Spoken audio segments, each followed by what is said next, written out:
વલસાડમાં સગીરાના અપહરણને લઈને સાંસદ ધવલ પટેલનું નિવેદન, લવ જેહાદના કિસ્સામાં કડક કાર્યવાહીની સાંસદ ધવલ પટેલે માંગ કરી।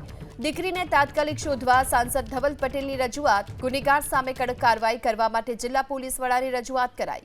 દાખલારૂપ કાર્યવાહી કરવા માટે સાંસદ ધવલ પટેલની એસપીને રજૂઆત।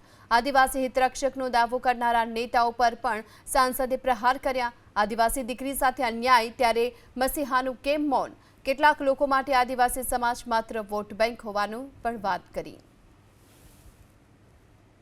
વિધર્મી યુવક આદિવાસી સમાજની જે નાબાલિગ યુવતી છે એમને ફોર્સફુલી જબરદસ્તી ભગાડી ગયો છે એવી ચિંતાજનક ઘટના અને અપરાધ ધરમપુરમાં થયો।